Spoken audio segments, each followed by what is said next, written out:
Hello, everybody, and welcome back. We're in the middle of a box opening of Adventures in Forgotten Realms, and the recording, I think, had an issue.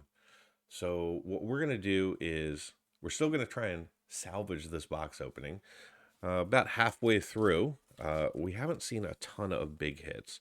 I am going to kind of recap them for us, though. So, we have a Guardian of Faith, we have a Book of Vile Darkness, a Long Rest, a Fighter class, Instrument of the Bards, a Paladin class, Vorpal Sword, and in one of our packs we actually got a double Volo.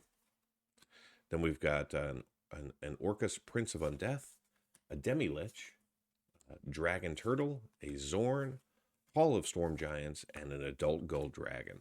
Plus, we've seen the Adult Gold Dragon in Borderless, and we've had 4 cards from the list. Nothing special really in our foils, and only 1 signed art card thus far. I apologize, but the first half of this video I think is going to become corrupt. So we're going to kind of do half a box opening, but I'll run the full analysis so you still know what we saw inside of a set booster box of Adventures in the Forgotten Realms. Unfortunately, I only had the 1 box, so I can't just shelf this and start over again with a whole new box. So I'll understand if you thumb down the video. All right, so we're right in the middle of a pack when things went sideways.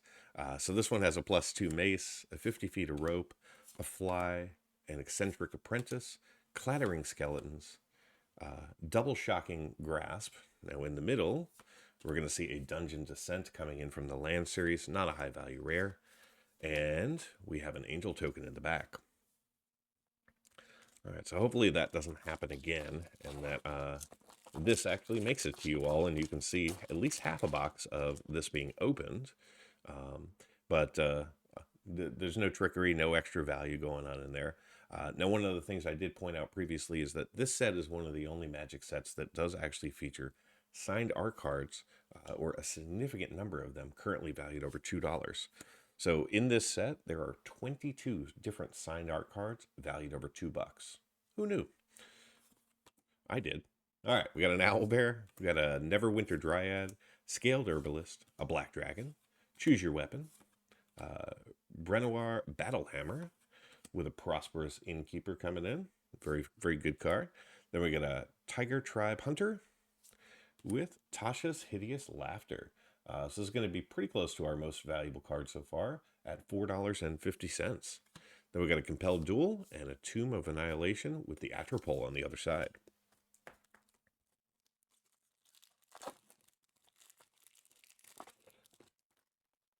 All right, another non-signed art card with a mountain.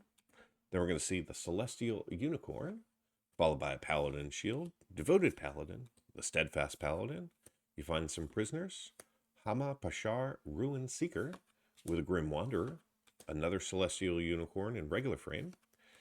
Then we've got an Inspiring Bard with a Varus Silvery Moon Ranger coming in as our rare, with a Kalen Reclusive Painter, and we're going to see a Nuisance Engine coming in off of the list.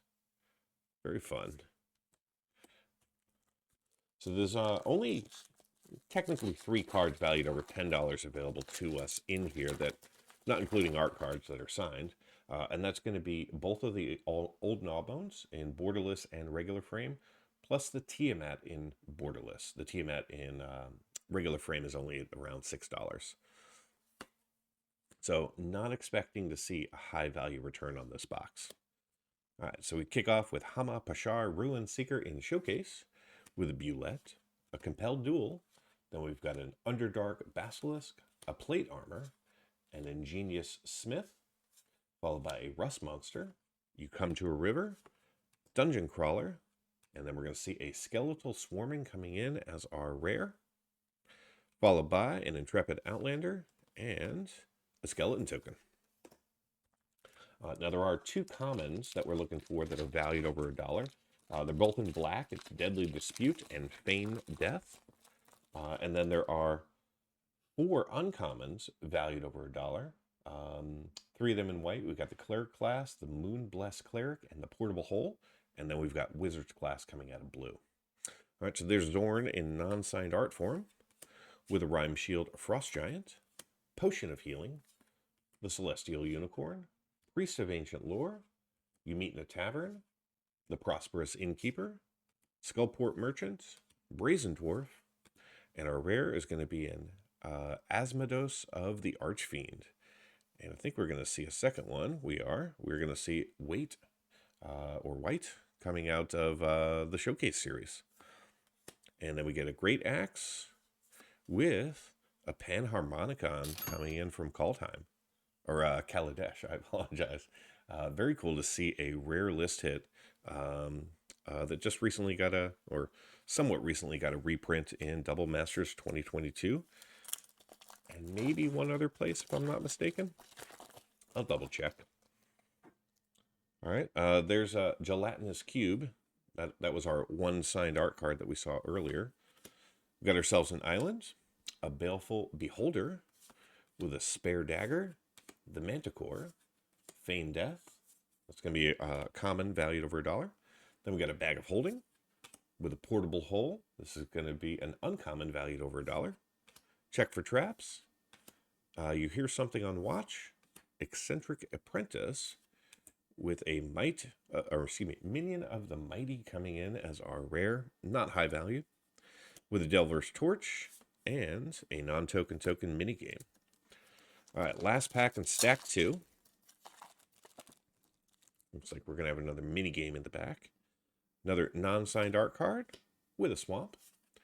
Then the Neverwinter Dryad, the Dawnbringer Cleric, the Herald of Hadar, Minimus Containment, Kalen Reclusive Painter, the Displacer Beast, the Blink Dog, the Soul Knife Spy with the Veteran Dungeoneer, and we're going to see a Forsworn Paladin coming in as our rare with a Charmed Sleep and the minigame in the back.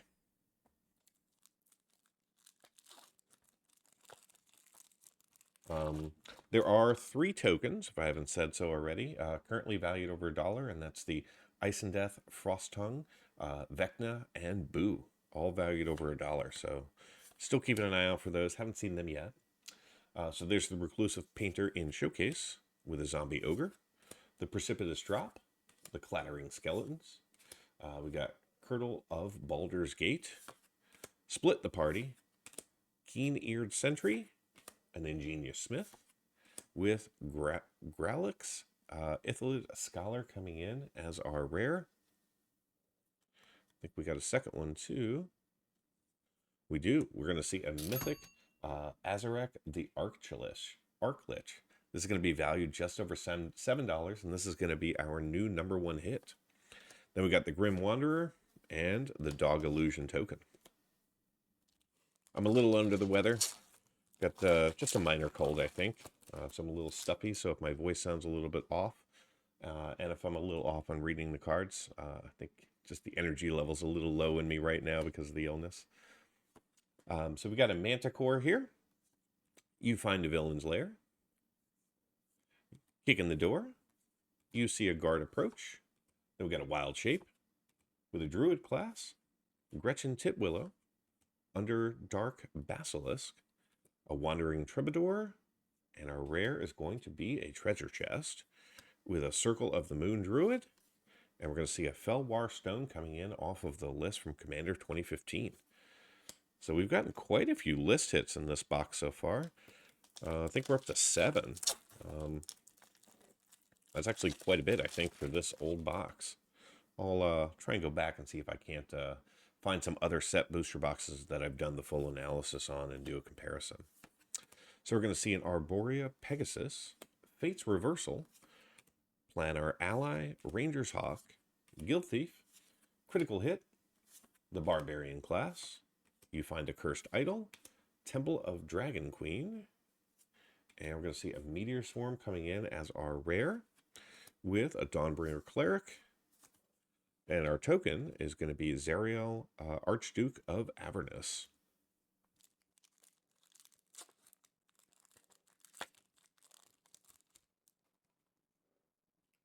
All right, still no second signed art card. Up to 4 foil lands, though. Got a Goblin Javelineer, Bull Strength, Shocking Grasp, Rhyme Shield Frost Giant, Sudden Insight, the Wizard class, another uncommon valued over $1, with a Magic Missile, Boots of Speed, the Power Word Kill, and then we're going to see a Teleportation Circle. This is actually going to be our new #1 hit, valued at over $8. Very nice. And then we're going to see an Arborea Pegasus with a Spider token in the back. I think we're down to about 6 or 7 packs here. And then we'll get into the full MTG box analysis. All right, this one kicks off with a Forest, the Underdark Basilisk, the Delver's Torch, Gloomstalker, Veteran Dungeoneer, with a Farai Devil's Chosen, Aberrant Mind Sorcerer, the Power Word or Power of Persuasion. You come to a Knoll Camp. There we go. Deadly Dispute, common, valued over $2. And right behind that, we've got an Orc Jelly coming in as our rare, not valued over $1, with a Devour Intellect and a Goblin token in the back.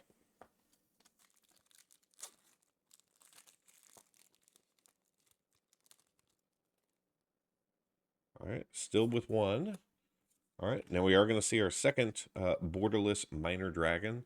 So we did see a white dragon earlier. Now we've got the green and the adult gold, all in the borderless treatment.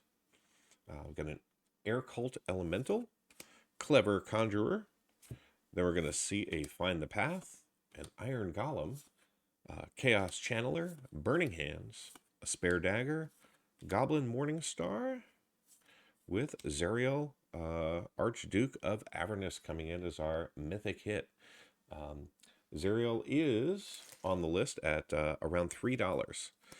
And then we got an Apparent Mind Sorcerer with a treasure. Had to move some of the pack wrappers to actually see Zerial. With a name starting with Z, she was definitely at the bottom of the list. All right, another non-signed art card with a Forest.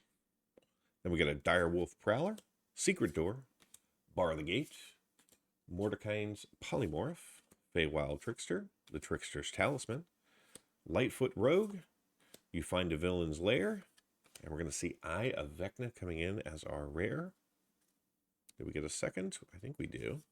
We do. We're going to see Nadar Selfless Paladin coming in as a second rare with a Brazen Dwarf, and a Cranial Plating coming in from the Time series. Very nice.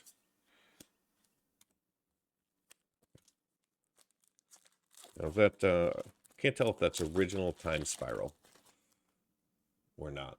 It'll be in the overlay. All right, there's Boo. Boo is the most valuable token in the set, valued at over $2. So, hooray.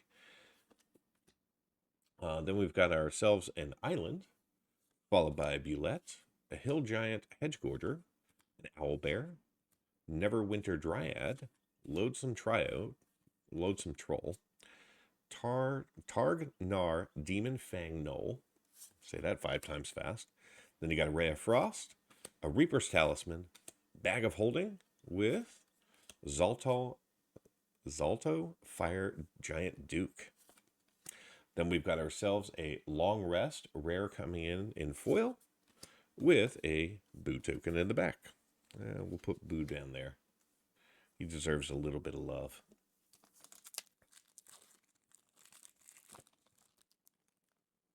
All right, still only one signed art card. That's so disappointing considering that there are 22 signed art cards in this set valued over $2. I was hoping we'd make up some value ground in the art cards. So we got a Temple of Dragon Queen in showcase with a Dragon's Fire, Jaded Sellsword, Improvised Weaponry, Reaper's Talisman, Drider, Divine Smith, Ranger's Hawk, followed by Bull Strength, with a Loyal Warhound coming in as our rare, a Potion of Healing in foil, and an M10 Jump coming in off of the list. That is a ton of list cards. You can't quite see them all. 3, 4, 5, 6. I mean, we're up to 9 list cards so far. So That's actually pretty decent for a box like this. All right, final pack. And I apologize, you weren't along for the ride on the first 12 packs or so, but I promise you, you did not miss a ton. So we got a Mountain here with a Mimic, Scaled Herbalist, Bulette, Compelled Duel, Red Dragon, Dungeon Map, Purple Worm, Zombie Ogre, a Displacer Beast, and our final rare will be a Circle of Dreams Druid. This is going to be a decent hit, value just over $4. Then we've got an Evolving Wilds in foil with a Tomb of Annihilation token in the back. All right, so I'll get everything sorted, organized, and be right back with the MTG box analysis. In today's MTG box analysis, we're going to review the cards that we were eligible to pull out of a set booster pack and compare that to the cards that we actually saw. Then we'll take a look at set coverage, coverage by rarity, as well as duplication. And from a value perspective, we'll look at the value of the cards that we could have seen in a set booster pack, and then break down the actual observed value in the box. And finally, we'll close it out with a summary. If you want to go deeper into the analysis and see all of the metrics for this box, plus at least 90 others, simply join the channel at the Give Me the Data level. Let's start things off by taking a look at what we saw in this box. Using this chart, we will be exploring the difference between the total number of cards that we were eligible to see from the set versus the number of cards that we observed during the opening. With regard to the non-foil cards, we did see a variance of 11 cards between Black's 41 cards and White's 52. Also in the non-foil space, we saw 2 cards from the Dungeon Module category and 3 cards from the Borderless category. As for the foil cards, we observed between 2 and 7 cards for each of the primary colors of Magic, as well as cards from almost every other eligible category. Now let's shift our focus over to coverage. With regard to the non-foil cards, we were able to see 233 unique cards out of a possible 358, indicating that we saw 65% of the cards that we were eligible to pull from the set. Among the primary colors of Magic, our greatest coverage was in white with 79% coverage. Each of our set booster packs featured a foil card, and 5 of them also contained a foil basic land, meaning that we saw a total of 35 foils. Since none of these were duplicated, we saw 10% of the 358 cards we were eligible to see. This time around, our highest coverage among the primary colors was in green with 16% coverage. Now let's pivot to coverage by rarity. In the non-foil space, we observed 78% of the commons and 84% of the eligible uncommons in the box. Additionally, we saw 31 rares achieving 37% coverage and 4 mythics achieving 12% coverage. In the foil space, we saw 17% of the commons, 8% of the uncommons, and 2 rares for 2% coverage. Overall, this box contained 33 rares and 4 mythics from the main set, plus 2 additional rares from the list. This gave us 35 rares and 4 mythics across the 30 packs that we opened today. As I mentioned earlier, none of our foils were duplicated, but 79 of the non-foils were repeated 92 times, giving this box a duplication rate of 26%. From a value perspective, let's start out by examining the current market value of the set as of March 20th, 2023. This chart shows all 358 cards that can be found from the main set inside of a set booster pack, broken down by category and dollar range based on non-foil pricing. At present, there are 3 cards valued above $10. They are the Borderless Tiamat, valued at $16.16, and both versions of Old Gnawbone, with the standard frame coming in at $21.06, and the Borderless coming in at $33.04. Set booster packs also feature up to 8 different cards valued between $5 and $10, and 44 cards valued between $1 and $5. The remaining 303 possible non-foil cards are currently valued under $1. If you were to tally up all the non-foil market prices of the 358 cards, the combined market value would come out to be $285.21. Moving on to the value we observed in this box, let's begin in the non-foil space. Unfortunately, we didn't see any of the 3 cards valued over $10 in this box. However, we did see 2 of the 8 cards valued between $5 and $10, including the Acerak the Arc Lich at $7.06 and the Teleportation Circle at $8.82. Additionally, we picked up 14 cards valued between $1 and $5. The remaining 309 cards in the box were valued under $1. Foil space, we didn't see any cards valued over $5, and only 3 foils valued between $1 and $5. The other 32 foils that we saw were all valued less than $1. Replacing 9 of our tokens were cards from the list. Now, in previous set booster boxes of AFR that I've opened, the highest number I've seen is 6, so this is by far the most that I've been able to pull. Now, 8 of these cards were valued under $1, but 1 of them was not, and that was the Panharmonicon from Kaladesh, valued at $6.46 as a list card. So how did this box perform? Well, I purchased this box from Card Kingdom for $91.99 last month. As of March 20th, 2023, the market price for these boxes is up to $95.17 on CCG Player. This set booster box contained 30 packs with 12 cards each, allowing us to see a total of 360 cards. Now, the 29 non signed and 1 signed art card have a current market value of $7.15 and an average value of 24 cents apiece. The 9 cards from the list are currently valued at $9.64. The 19 tokens are valued at $6.58 combined, thanks mostly to the Boo token that we saw. The 30 basic lands are valued at $2.37, and the 164 commons are currently valued at $12.93. The 129 uncommons have a value of $24.64 combined, and the 33 rares are the most valuable rarity, pulling in $39.88 of value. The 4 mythics currently are valued at $11.06, but do have the highest average card value of $2.77 apiece. Add it all up, and the grand total for this box comes up to be $114.25 in card value, which is $22.26 over my purchase price for the box, resulting in a return of 124% of the purchase price in card value. Now, for those of you interested in cards valued just over $2, the numbers look like this. In total, we saw 12 cards valued over $2 in this box, and they have a current combined market value of $51.85, which represents 45% of the total value in the box and 56% of my purchase price for the box. Thank you so much for watching. Until next time, do something amazing.